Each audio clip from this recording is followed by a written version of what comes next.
Radio Fe, la de la sana doctrina.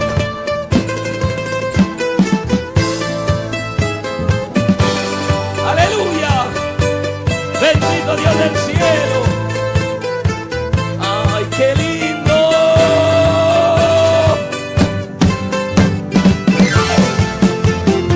¡Alabado sea Dios! ¡Bendito sea su nombre! Vengo a ti.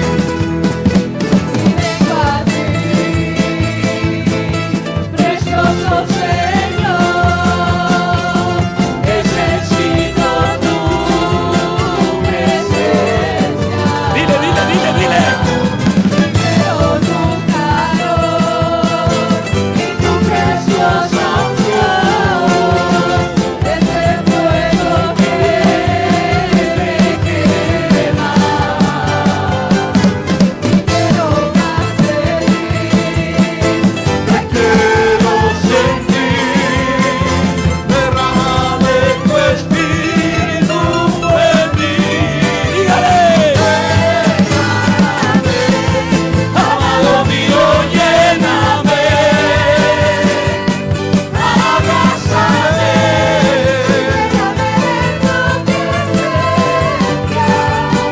Quiero sentir el fuego que quema. Abrázame. De tu presencia. Amado mío, lléname.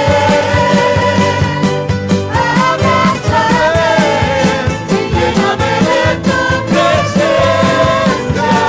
Dígale. Sentir ese fuego.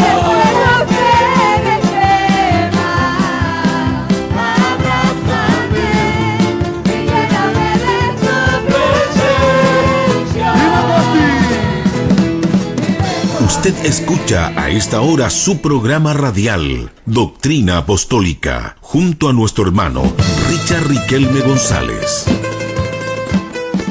Amén, amén, amén, amén. Oiga, que son lindas esas alabanzas. Gloria al Señor. Qué lindo, hermano. Nos gozamos de poder adorar al Señor en espíritu y en verdad, con toda la emotividad, con la expresividad, con la presencia, sobre todo, del Espíritu Santo de Dios, ¿ya?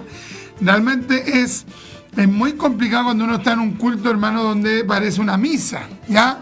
Uno le ve la cara a la gente, hermano, a los hermanos, y sabe que algunos están con la cara larga, otros, hermanos, aburridos por adorar al Señor, pero, hermano, los que nos gozamos con la alabanza, oiga, cuando se cantan estos coros, estos cánticos espirituales, uno es movido a adorar, a glorificar, a exaltar al Señor. Amén. Así que Dios bendiga, pero grandemente, hermano, a el pueblo del Señor, y Dios también bendiga a todos los músicos, los cantantes cristianos, hermano, y sobre todo los pentecostales que traen ese gozo, ese jolgorio, esa alegría de alabar al Señor. Y súmelo usted cuando el Espíritu se derrama el Espíritu de Dios y levanta y fortalece y llena y renueva.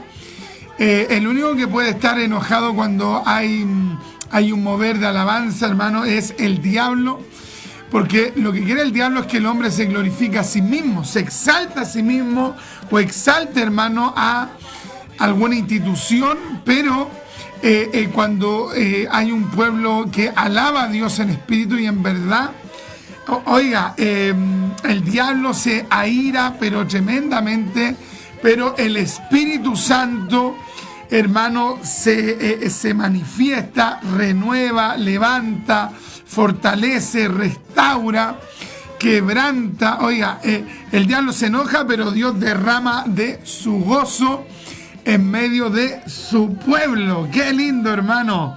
Me gozo en esta hora. Que el Señor bendiga a todos aquellos que se gozan, hermano, junto a mí en esta hora, alabando al Señor. Ya alabando al Señor. Qué bendición, qué lindo, ¿ya? Una tremenda bendición. Hoy día vamos a estar hablando un poquito acerca de Samuel. Vamos a estar hablando, hermano, de cómo Dios usó a este tremendo siervo de Dios en momentos difíciles, complicados. Pero fue un hombre, hermano, que mantuvo el fruto del Espíritu, que mantuvo la espiritualidad, que mantuvo la consagración y fue un gran pastor, ya un gran pastor, un hombre, hermano, que no era arrastrado por la multitud, ni por la gente, ni por el entorno, sino que en medio de la apostasía, la liviandad, en medio de un pueblo que habitualmente se entregaba a la idolatría, el hombre, hermano, el hombre de Dios llevó al pueblo a buscar a Dios. Qué lindo, hermano. Vamos a estar meditando en cuanto a aquello hoy día, ahí en Primera de Samuel, en el capítulo 7, del versículo 3 al versículo 17, amén. Así que déjenos en esta primera etapa, en esta primera parte, sus saludos, sus comentarios, para que nosotros, hermanos, podamos leerlo y luego entremos de lleno a la palabra de Dios. ¿Qué tenemos por acá? Nuestra hermana Claribel nos dice: Dios lo bendiga, mi hermano Richard, Riquel, mi esposita aquí atenta para escuchar tan bendecido programa. Gracias, mi amada hermana. Nuestro hermanito Brian nos dice: gloria a Dios. Ya la hermanita Francesca nos dice: Dios te bendiga y te use para su gloria, mi amado esposo. Dios les bendiga, mis amados hermanos. Gracias, hermanita Francesca. Un fuerte abrazo a mi amada esposa ahí que está en los quehaceres del hogar. Que Dios me la bendiga ya enormemente a ella. Para la gloria del Señor. ¡Qué bendición!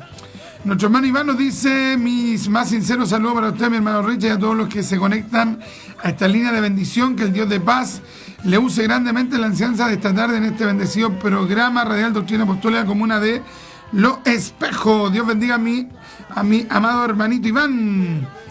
Ya hoy día estuvimos revisando un escrito acerca de la reforma protestante allá en Inglaterra y de los prerreformadores o del prerreformador John Wycliffe. Ya ahí desarrollamos un escrito, lo revisamos, lo ampliamos y lo compartimos también allí por el Facebook, y espero que aquellos que puedan leerlo les sea de utilidad para la gloria de Dios. Nuestra hermanita Karen nos dice: muy buenas tardes, hermano Richard, y a todos los hermanos. Dios los bendiga en mi trabajo y atenta a recibir palabra del cielo, Texas. Dios bendiga a nuestra hermana Karen. Qué bendición. Nuestra hermana Victoria nos dice: muy buenas tardes, mi hermano Richard, compartida la bendición. Gracias, mi hermana Victoria. Nuestro hermano Luis nos dice: saludos desde Radio Fe Pentecostal, desde Nogales, Chile. Qué lindo, oiga, no sé dónde queda Nogales, pero hay un abrazo enorme para nuestro hermano Luis Fernando de Radio Fe Pentecostal. Qué lindo, qué bendición. Nuestra hermana Alba nos dice: Dios le bendiga grandemente, mi hermano Richard. Saludos desde San Andrés Tuxtla, Veracruz, México. Compartida la bendición. Gracias, mi hermana Alba. Nuestra hermana Yulisa nos dice: Dios le bendiga grandemente, mi hermano Richard. Atenta a la enseñanza. El Señor lo use para gloria de Dios, solo para la gloria de Dios. Nuestra hermana Nelly nos dice: buenas tardes, mi hermano Richard, atenta a la enseñanza desde el trabajo, programa compartido. Gracias. Gracias a los que también comparten este programa y le dan un like allí para que el programa también sea oído por otros hermanos en la fe. Ya, mis hermanos, tías, vamos a la cortina de la predicación. Vengo a ti, precioso Señor, necesito tu presencia. Es su programa Doctrina Apostólica. Tu calor y tu preciosa unción.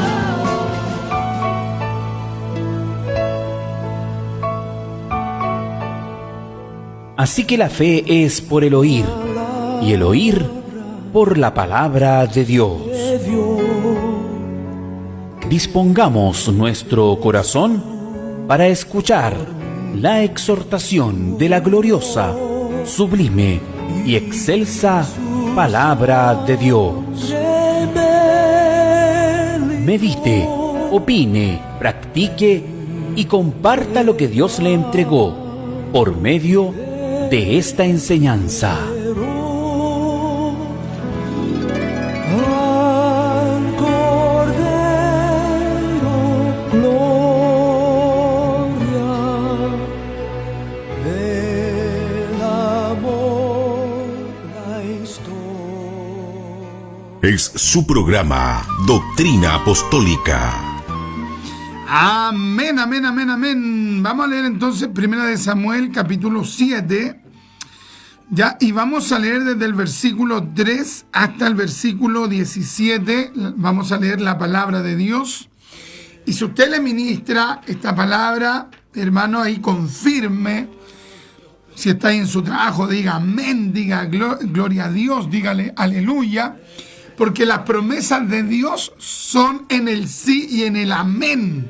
Ya, en el sí y en el amén. Qué lindo, hermano, cuando uno llega a un culto pentecostal y la gente dice amén, gloria a Dios, aleluya, creen, confirman, le creen a Dios de que Dios puede hacer una obra a favor de ellos, ¿ya? Qué lindo también este banner, no sé cómo le llamó nuestro hermano Steven a esto, pero allí nos arregló un poquito allí, o nos hizo de nuevo. Eso que aparece ahí en el Facebook, que está tan lindo, hermano, que aparece nuestro nombre, y luego va apareciendo el WhatsApp, el nombre del programa, etcétera, etcétera, etcétera. Así que gracias, mi hermano Steven, muy lindo, para la gloria de Dios, todo para la gloria de Dios. Dice así, entonces la escritura, en el nombre del Señor Jesucristo, para la gloria del Padre, del Hijo y del Espíritu Santo. Amén. Y habló Samuel a toda la casa de Israel, diciendo: si de todo vuestro corazón os volvéis a Jehová, quitad los dioses ajenos y a Astarot de entre vosotros, y preparad vuestro corazón a Jehová, y solo a él servid, y os hablará y os librará de la mano de los filisteos, y os librará de la mano de los filisteos.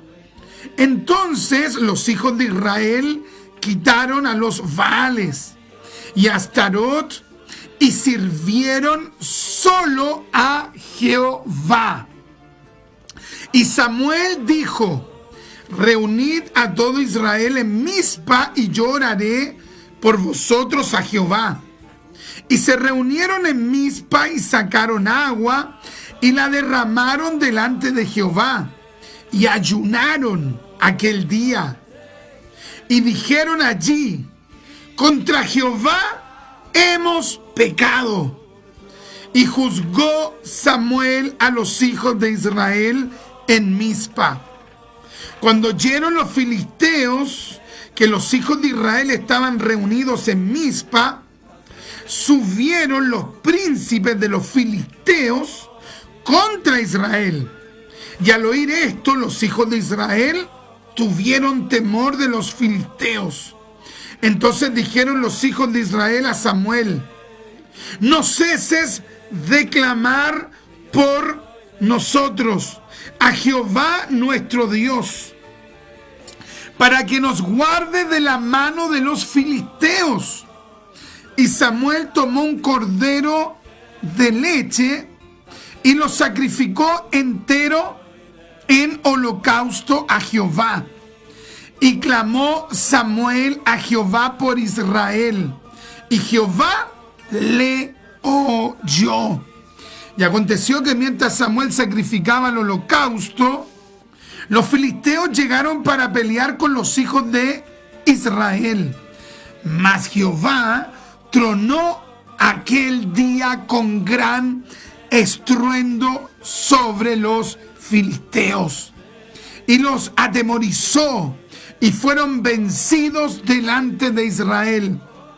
Y saliendo los hijos de Israel de Mizpa, siguieron a los filisteos, hiriéndolos hasta abajo de Bet-car. Tomó luego Samuel una piedra y la puso entre Mizpa y Sen, y le puso por nombre Ebenezer, diciendo: hasta aquí nos ayudó Jehová. Así fueron sometidos los filisteos y no volvieron más a entrar en el territorio de Israel. Y la mano de Jehová estuvo contra los filisteos todos los días de Samuel. ¡Qué tremendo, hermano! Y fueron restituidas a los hijos de Israel las ciudades que los filisteos habían tomado a los hijos de Israel, desde Ecrón hasta Gat. E Israel libró su territorio de manos de los filisteos. Y hubo paz entre Israel y el amorreo. Y juzgó Samuel a Israel todo el tiempo que vivió. Y todos los años iba y daba vuelta a Betel, a Gilgal y a Mizpa. Y juzgaba a Israel en todos estos lugares. Después volvía a Ramá, porque allí estaba su casa. Y allí juzgaba a Israel y edificó allí un altar a Jehová. ¡Qué tremendo, hermano! Por un breve momento quiero entonces que nosotros podamos meditar en esta palabra. Primera de Samuel capítulo 7, del versículo 3 al versículo 17. Recordemos que en este contexto Israel se estaba, hermano, reorganizando. Israel se estaba reestructurando. Israel estaba tratando de recuperar su vida espiritual. Especialmente este varón de Dios llamado Samuel. Ellos venían de una serie de derrotas. Ellos habían sido derrotados ya por un tiempo, hermano, por parte de los filisteos. Y no solamente habían sido derrotados los israelitas por parte de los filisteos, sino que también los filisteos se habían llevado hasta el arca, se habían llevado el centro del tabernáculo, lo más importante del tabernáculo, que para aquel entonces era como el templo de los judíos. Lo más importante era el arca, y no solamente el arca, sino que lo que estaba dentro del arca. ¿Qué es lo que estaba en el arca? Estaban las tablas de la ley de Dios, estaba el maná del cielo, estaba la vara de Aarón que había reverdecido. Entonces, cuando los filisteos habían capturado el arca en tiempos de el liviano, de el incompetente, del sumo sacerdote Elí, cuando ocurrió aquello, hermanos, habían llevado los filisteos lo más preciado del pueblo de Dios. Seguido habían derrotado, hermano, a lo que se le podría calificar como un ejército amateur, porque los judíos no eran un pueblo, hermano, ni para ese tiempo un pueblo que pudiese sentirse orgullosos. No se podían sentir dignos de decir que tenían un gran ejército. No, era un pueblo, hermano, precario. Era un pueblo que solo había obtenido su liberación de Egipto por la obra poderosa de Dios. Solo habían podido derrotar a las tribus porque Dios les había, digamos, levantado un hombre de Dios llamado Josué para que los dirigiera venciendo a las tribus cananeas. Pero el pueblo en sí era un pueblo de doble ánimo, era un pueblo inconstante, era un pueblo que sistemáticamente se había revelado, como señala claramente el libro de Josué. De Jueces, cada uno hacía lo que bien le parecía. Esa era la tónica del pueblo de Israel. Y ya para el tiempo de Elí, la decadencia espiritual era aún mayor. Para ese tiempo, hermano, considerando desde Sansón hasta el tiempo de Elí, ya Consideremos que los filisteos tenían una hegemonía, una supremacía. Veían al pueblo de Dios, al pueblo de Israel, como un pueblo vasallo. El lenguaje chileno popular los tenían para la patada y para el combo. Los tenían para el charchazo. ¿Pero por qué? ¿Porque Dios no quería darle la victoria? No, porque eran un pueblo inestable, eran un pueblo de doble ánimo, era un pueblo que no tomaba en serio su relación con Dios, era un pueblo que cada cierto tiempo abandonaba al Dios de Israel y se dirigía a Baal, a Astoret y a los dioses paganos. Entonces, el pago, el salario, la remuneración a la tibieza, a la mundanalidad, hermano, era que Dios lo entregaba al pueblo de Dios en manos de sus enemigos. ¡Qué tremendo, hermano! Los filisteos habían derrotado sistemáticamente por décadas, escúchalo, por décadas de décadas, los filisteos llevaban pisoteando al pueblo de Dios. Imagínate tú un sumo sacerdote como Elí, dos hijos perversos, corruptos, que la Biblia dice que eran impíos. El texto hebreo no solamente dice que eran impíos, sino que dice que eran hijos de Belial. Y uno de los nombres del diablo es Belial. Entonces, cuando se califica a los hijos de Elí, se les califica como hijos del diablo. Eran hijos de Elí biológicamente, pero en lo espiritual eran unos verdaderos hijos de Satanás. Eran unos perversos, eran unos degenerados, tenían relaciones sexuales a la salida del tabernáculo y después los descarados se ponían a ministrar. Oye, eso cuántas veces lo hemos visto. Hemos visto esa inmundicia, esa corrupción, esa reprobación, hermano. Gente que ministra, que predica y pueden estar en adulterio años, pueden estar en adulterio 5 años y resulta que si tienen que predicar contra el adulterio no les da ni cosquilla, hermano, sabiendo que ellos lo practican deliberadamente. Igual hablan denunciando, oye, lo que ellos viven y practican y se deleitan de manera, hermano, totalmente lasciviosa. ¡Qué tremendo! Entonces el estado social, el estado religioso, el estado del pueblo de Dios era deplorable, desde el sumo sacerdote, pasando por sus hijos, hasta el pueblo en general. ¡Qué tremendo! Entonces, ¿qué es lo que hizo Dios? Los entregó en manos de los filisteos. ¿Con qué objetivo? Para que por medio de los ataques de los filisteos en algún momento estos tipos reaccionaran. ¡Qué tremendo! ¿Sabe por qué muchas veces Dios permite que se levanten situaciones en la vida del hombre? Dios permite que de repente se levante un filisteo que te oprima, que te incomode, que te moleste. ¿Sabes para qué? Oye, primero porque estás actuando de manera impía, porque no estás caminando de acuerdo a la voluntad de Dios, porque has tomado los planes de Dios y los has tirado a la basura. Entonces, la consecuencia de aquello es que Dios también te permite cosechar lo que estás sembrando. Pero donde el amor de Dios rebosa, hermano, es tan grande, Él es amor. También hay una doble finalidad, un doble propósito de que Dios permita estas cosas. ¿Sabes cuál es? Es que por medio de la presión, de la opresión, del ataque, de los ataques de los filisteos, tú puedas en algún momento pensar y decir: necesito la ayuda de Dios, necesito que Dios me ayude, necesito que Dios detenga a estos filisteos, necesito que Dios me libere, necesito que Dios rompa mis cadenas, necesito que Dios rompa mi yugo. Solo Dios puede hacerlo. O sea, Dios permite muchas veces que los filisteos se levanten espiritualmente para que tú puedas entender que el único que te puede ayudar es el Dios de la gloria.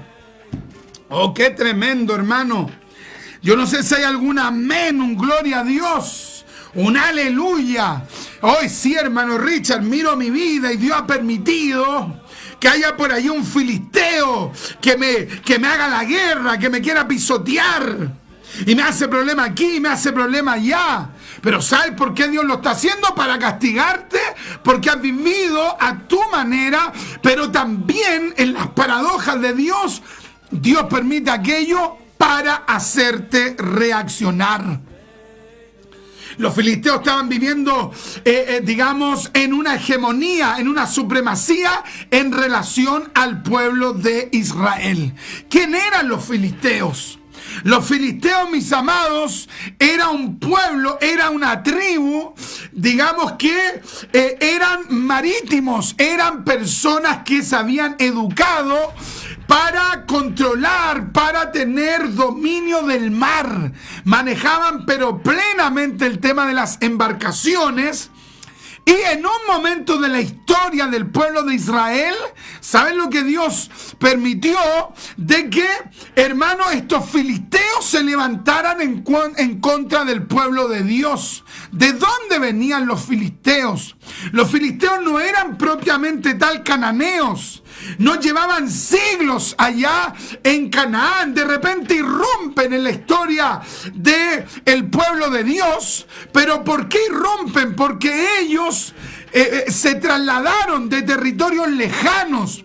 Anduvieron por el mar con sus barcazas, hermano, con sus barcos, con sus medios de transporte en el mar, y llegaron a las costas de la tierra de Canaán.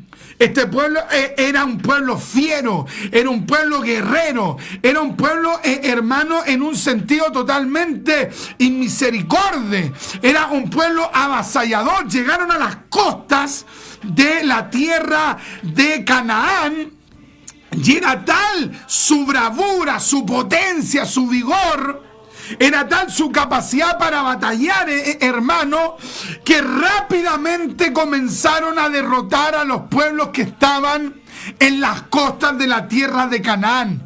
Era un pueblo fiero, era un pueblo de guerra, era un pueblo de batalla, era un pueblo, hermano, que estaba acostumbrado a ir frente a sus enemigos, hermano, y usaban las técnicas más terribles para aplastar a sus oponentes.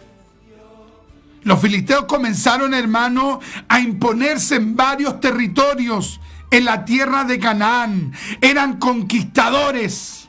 Eran un pueblo, hermano, extranjero que llegó a la tierra de Canaán, se apoderó de la costa, comenzó a construir sus ciudades. Y la ambición de los filisteos llegó a ser tan grande, hermano, que se dirigieron con sus ejércitos, se dirigieron en un momento de la historia hasta el mismo Egipto.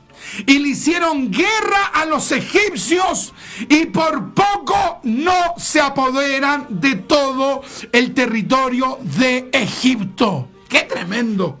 ¿Por qué te estoy explicando esto? Te estoy explicando para que tú dimensiones el enemigo que estaba frente al pueblo de Dios. Eran un pueblo, hermano, politeísta, que tenía su divinidad, que la representaban con mitad de cuerpo de un pez y mitad del cuerpo de un ser humano. O sea, era, hermano, una figura horripilante. Era, digamos, una figura asquerosa, hermano. Si usted ve el ídolo, el falso dios de los filisteos llamado Dagón, era horrible. ¡Qué tremendo, hermano! Un pueblo, hermano, fuerte, un pueblo violento, un pueblo prepotente, un pueblo idólatra, un pueblo que se atrevió a desafiar al mismo ejército egipcio, no en territorio neutro, sino que llegaron hasta los mismos territorios egipcios y le hicieron la guerra. ¡Qué tremendo, hermano! Egipto, hermano, pudo rechazar el ataque, pero ellos sufrieron tremendas bajas. Por lo tanto, la fama, el reconocimiento del pueblo filisteo en los territorios cananeos era muy grande. Entonces, no era solamente que Goliat fuera un gigante, no. El pueblo, aparte de tener a Goliat, que eran gigantes literales, tenía otros gigantes literales, pero aparte de eso el pueblo tenía una fama. El pueblo tenía un reconocimiento de aplastar a sus adversarios. ¡Qué tremendo, hermano! Impresionante. Entonces, ¿qué es lo que hizo Dios en un momento cuando ellos se apoderan del arca? Los judíos no iban a poder ir y quitar el arca. Entonces, ¿qué es lo que hizo Dios? Porque cuando Dios quiere, hermano, hacer una obra, Dios te hace partícipe de sus planes. Pero Dios no te necesita. Dios no te necesita. Hermanito, hermanita, pastor, pastora, obispo, evangelista, ministro, Dios no te necesita. Dios te usa porque quiere, porque te ama, porque Él ha planificado obras para usarte, pero Dios no necesita a nadie. Él tiene todo el poder para hacer lo que Él quiere. ¡Qué tremendo, hermano! Oh, bendita sea la gloria de Dios. Bendito sea el Padre, bendito sea el Hijo, bendito sea el Espíritu Santo. Hermano Richard, ¿Dios no me necesita? No. ¿Y por qué me considera? Porque te ama. Porque quiere usarte para la gloria de Cristo. Pero no te necesita. Entonces, ¿qué es lo que sucedió? Los israelitas no fueron a recuperar el arca. No tenían la fuerza, la potencia, el vigor. No podían, no tenían las fuerzas. Entonces, ¿qué es lo que hizo Dios? Dios dijo, se llevaron el arca, perdimos el arca. ¿No vamos a poder recuperar el arca? No. Dios mismo, hermano, derramó juicio sobre el territorio filisteo. La gente comenzó a enfermarse, comenzaron a morir, porque la mano de Dios cayó sobre ese pueblo fuerte, poderoso, violento. La mano de Dios, la poderosa mano de Dios, esa poderosa mano de Dios que restaura, que renueva, que fortalece, que convierte, es la misma mano que derrama ira, que derrama juicio, que derrama enfermedad, que derrama calamidad sobre los que se rebelan en contra de Él. Es el mismo Dios que va a derramar los 21 juicios en el periodo de la tribulación y la gran tribulación. Su mano es todopoderosa. ¡Oh, qué tremendo! ¿Y qué es lo que hizo Dios? Llevó a tal situación a los filisteos que los filisteos dijeron, mejor devolvamos el arca, porque si no devolvemos el arca no van a quedar ciudadanos acá, porque el Dios de Israel nos va a seguir castigando. Y unos sabios dijeron, devuelvan rápido el arca. Unos sabios filisteos dijeron, devolvamos rápido el arca, porque si no devolvemos el arca, oye, no hay quien se oponga a este Dios que venció a los dioses de los egipcios. ¡Qué tremendo, hermano! ¡Oh, bendita sea la gloria de Dios! Recuperaron el arca, pero Dios la trajo con su poder. Más encima el ídolo, el falso Dios de los filisteos, Dagón, quedó, hermano, consternado, quedó postrado, porque no hay Dios, no hay demonio, no hay diablo que pueda ponerse al poder del Padre, del Hijo y del Espíritu Santo, el Dios trino, el Dios eterno, que es bendito por los siglos de los siglos. Imagínate, con todas las obras de Dios, con toda la gloria de Dios a favor del pueblo de Israel, el pueblo de Israel, hermano, seguía con su idolatría. ¡Qué tremendo, hermano! Ídolos por aquí, ídolos por allá. Ídolos que no los pudieron ayudar con los filisteos. Baal, el falso dios Baal, no pudo hacer nada. Astarot, Astoret o Astarte o Aserá, que es lo mismo. Oye, nunca pudieron defenderlo. Pero estos necios, estos bobos, estos torpes, en vez de renunciar a toda esa basura de idolatría, ¿sabe qué? Viendo la ayuda de Dios, seguían con sus ídolos escondidos. Qué tremendo, hermano. Impresionante. Pero ¿qué es lo que hizo Dios? Dios levanta a Samuel, este hombre de Dios, este joven que desde niño, 4 o 5 años, estaba en el tabernáculo. Cuando Yalí no oía la voz de Dios, Samuel la oía. Cuando sus hijos, esos perversos, esos inmorales, esos corruptos hermanos, vivían una doble vida, Samuel vivía en consagración a Dios. Entonces, ¿qué es lo que hizo Dios? Dios lo escogió, Dios lo llamó, Dios lo apartó. Y a partir de allí, ese hombre vivió una vida consagrada a Dios. Incluso ya Dios tenía un plan con él antes que él supiera, porque su madre lo había dedicado a Dios antes que él naciera. ¡Qué tremendo, hermano! Samuel, el hombre de Dios. Samuel, el hombre que no se dejó corromper por la mayoría. Y yo quiero que nos detengamos en esta hora, en ese punto. No se dejó corromper por la mayoría. Estaba con sacerdotes corruptos en el tabernáculo, pero él no se dejó corromper. ¡Qué tremendo! Un Elí corrompido, un Omnifines corrompido, un tabernáculo, hermano, entregado a la liviandad. Y en medio de esa apostasía, de esa tibieza, de esa falta de compromiso, de esa liviandad, Samuel, desde niño, adolescente, joven adulto, se mantuvo fiel a Dios. ¡Qué tremendo, hermano! Oh, bendita sea la gloria de Dios. Hermano, es que mi entorno, es que todos fuman, es que todos toman, es que todos dicen garabato, es que mi familia es liviana, es tibia, no quiere congregarse. Entonces por eso soy tibio, por eso soy mundano, por eso soy de doble ánimo, por eso no me comprometo, porque la mayoría me influye, soy arrastrado. Bueno, si eres así, no eres como Samuel. Imagínate, hermano. En medio de esa pudredumbre espiritual, porque se habían entregado a la idolatría, en medio de la mundanalidad, en medio de la tibieza, Samuel representa al hombre que ama a Dios.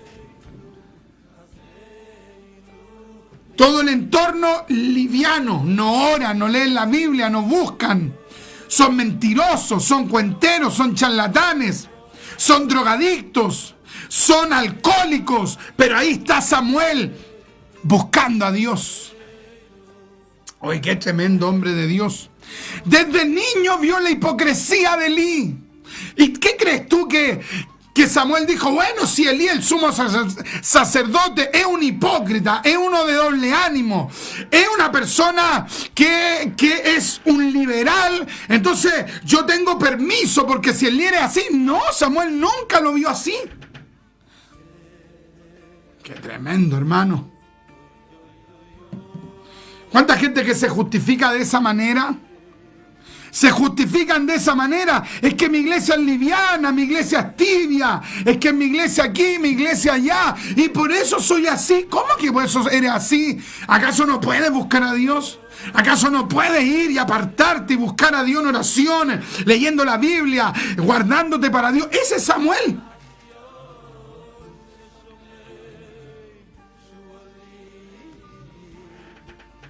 Ama a Dios, busca a Dios. Un niño, un joven, un adolescente, un joven adulto, y sigue amando a Dios.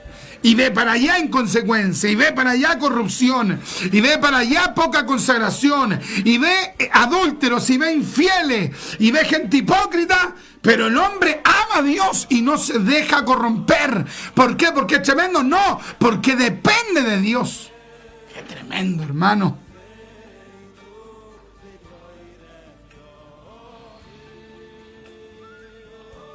Fue tal el juicio de Dios que donde estaba antes el tabernáculo en Silo, todo ese lugar fue, hermano, barrido, destruido. Oye, Silo era el lugar de la consagración, de la búsqueda. Allí había estado el tabernáculo. Pero ese lugar ya estaba devastado, porque los filisteos lo habían destruido ese lugar. ¿Por qué? Porque Dios estaba castigando al pueblo de Israel. Entonces, Samuel, por voluntad de Dios, comienza a reorganizar la vida espiritual de Israel allá en los territorios de Ramá. Se va a vivir allá y allí comienza a buscar a Dios y allí la gente comienza a reunirse alrededor de él. ¿Por qué? Porque sabían que el hombre siempre, a pesar de la tibieza, a pesar de la mundanalidad del resto, el hombre amó a Dios. A pesar que estuvo con líderes corruptos y mundanos, él quiso amar a Dios porque Dios hizo una obra en él y él se dejó tratar por Dios. Entonces la gente sabía que era un hombre de Dios. La gente sabía que Samuel no era un cuentero, un charlatán, un fascineroso. No, sabía que era un hombre de Dios. Sabía que era un hombre consecuente en lo espiritual. Amaba profundamente a Dios. Y llegó un momento, hermano. En que el pueblo tiene que tomar una decisión impresionante. Tenía que tomar una decisión. ¿Cuál era la decisión que iban a tener que tomar?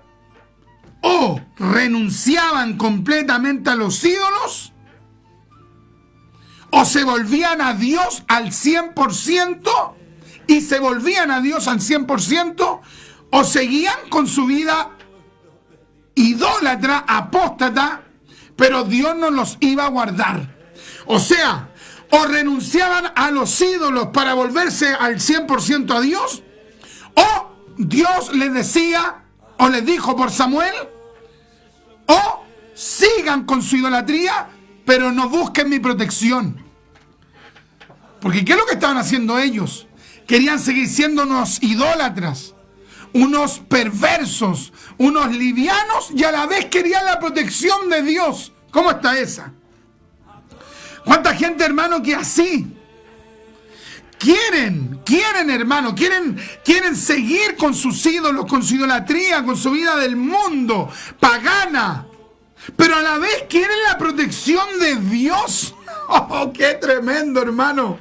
Ese era el pueblo de Israel. Habló, verso 3, habló Samuel a toda la casa de Israel diciendo: si de todo vuestro corazón, no con una parte, si de todo vuestro corazón os volvéis a Jehová, quitad los dioses ajenos y a Astarot de entre vosotros, y preparad vuestro corazón a Jehová, y solo a él servid, y os librará de la mano de los filisteos. O sea, Samuel, por el Espíritu, ¿qué le dice? Miren, si quieren realmente la ayuda de Dios, si quieren la cobertura de Dios, ustedes tienen que renunciar a los ídolos y tienen que volverse a Dios con todo el corazón. Ese volverse a Dios con todo el corazón les va a dar la fuerza para que ustedes renuncien a los ídolos. Y ustedes tienen que preparar el corazón, tienen que comenzar a orar, a pedirle a Dios: trata conmigo, Dios mío, llévese todo aquello que no glorifique su nombre, llévese toda corrupción, toda mundanalidad, toda tibieza, llévesela de mi vida y coloque en mi corazón el deseo espiritual. Oh, qué tremendo, hermano. Y os librará de la mano de los dioses. ¿Qué querían ellos? Cobertura de Dios, protección de Dios, liberación de Dios, sanidad de Dios, restauración de Dios, sin abandonar a los falsos dioses. ¿Te parece conocido, no? Quieren la protección de Dios, pero seguir a los falsos dioses, a los falsos líderes, a los falsos predicadores. Quieren seguir las costumbres del mundo, pero a la vez quieren la protección de Dios. Qué tremendo, hermano. Samuel por el Espíritu le habla una verdad que ellos no querían escuchar. ¿Cuál era la verdad? No puedes recibir la protección de Dios, la ayuda de Dios, la liberación de Dios, la restauración de Dios, si quieres seguir metido en la idolatría, adorando a los falsos dioses, compartiendo tu corazón al final con los demonios y con las costumbres mundanas. Es tremendo, hermano. Quiero la protección de Dios, dicen algunos. Hermano, le pido la oración. Pastor, le pido la oración. Quiero que Dios me ayude, quiero que Dios me liberte. Pero todavía siguen esclavos de idolatría. Y no solamente idolatría implica monos de yeso. No, hay cosas que están ocupando el lugar de Dios. Hay cosas que han ocupado el lugar solo que es de Dios. Pero ¿quieren la protección de Dios? Entonces el hombre de Dios le dijo algo claro. ¿Qué es lo que le dijo? No. Ustedes no pueden buscar que Dios les dé protección, liberación y ayuda si ustedes no renuncian a aquello que ustedes saben que los aparta de Dios. Es decir, la liberación de Dios era condicional. Habían condiciones. Hoy día no. Hoy día la gente no quiere las condiciones establecidas por Dios. Dios pone condiciones. Dios te dice, te voy a ayudar, te voy a liberar, te voy a restaurar, te voy a fortalecer, te voy a dar la victoria, pero tú tienes que vivir de acuerdo en el tiempo de hoy. Tienes que vivir de acuerdo a la voluntad de Cristo. Tienes que tomar tu cruz y seguir a Cristo. Tienes que romper con las amistades mundanas. Tienes que dejar de tener una pasión desbordante en tu corazón por cosas del mundo. Y allí vas a tener mi ayuda, mi protección, mi liberación, mi restauración. Pero esta es la condición. Tienes que renunciar a esto. En el falso evangelio de hoy, en el falso evangelio de hoy que predican algunos, Dios no te pide condiciones, no, ¿cómo? Dios no te pide leer la Biblia, Dios no te pide, en el falso evangelio de ellos, porque sabemos que no es así como Dios dice en su palabra. En el falso evangelio de ellos, Dios no pide condiciones. No tienes que leer la Biblia, no tienes que orar, no tienes que congregarte, no tienes que buscar de Dios, no tienes que vivir el señorío de Cristo en todas las áreas de tu vida, no. Simplemente tú puedes recibir la bendición de Dios siguiendo al mundo, siguiendo tus deseos. Y nos falta el caradura que dice, total, estás bajo una elección incondicional. La persona, hermano, no va a la iglesia hace meses, años, pero cree que es salvo. Hace años que no ora, hace años que no busca a Dios, pero igual cree que es salvo, está autoconvencido. Está autoconvencido que Dios lo protege, a pesar que piensa como mundano, siente como mundano, habla como mundano, camina como mundano, pero se convenció que no hay condiciones. Mano, pero la salvación es por gracia, pero en esta gracia tú entras a andar bajo la cobertura, pero a la vez bajo la protección de Dios que te da parámetros. Camina ahora de acuerdo a la voluntad de Dios. Qué tremendo, hermano.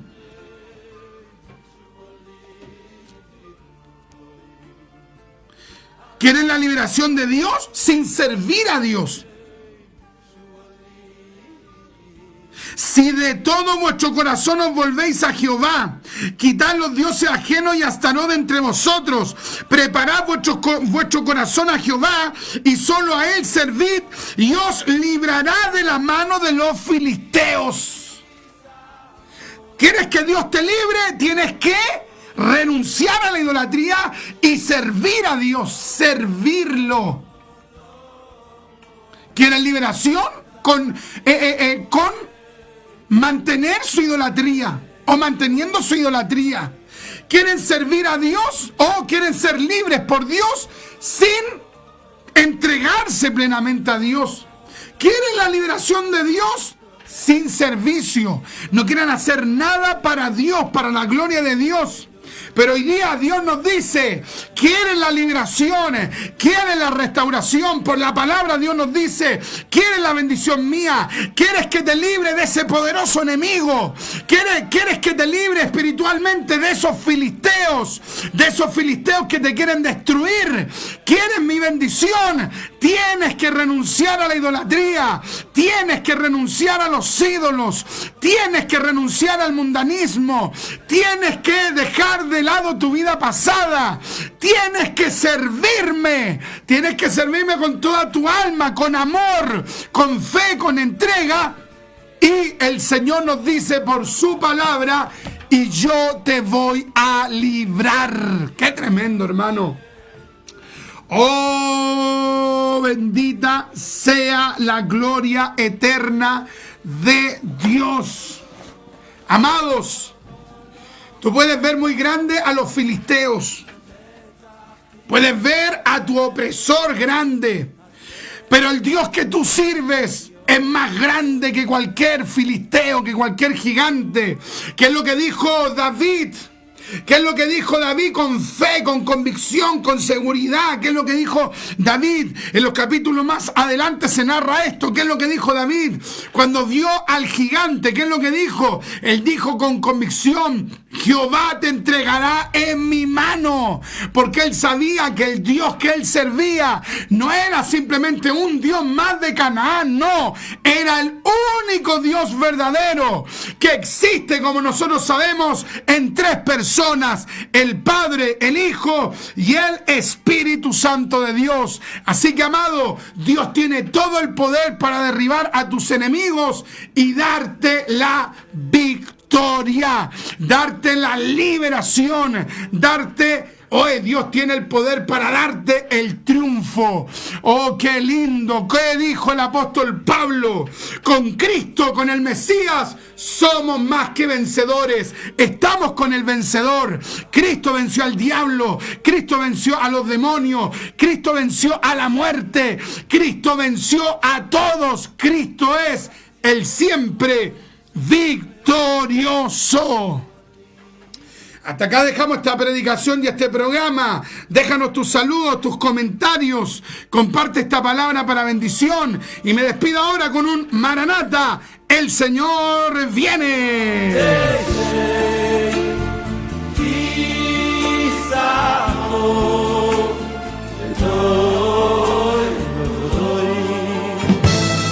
Es su programa Doctrina Apostólica. ¡Aleluya! ¡Bendito Dios del cielo!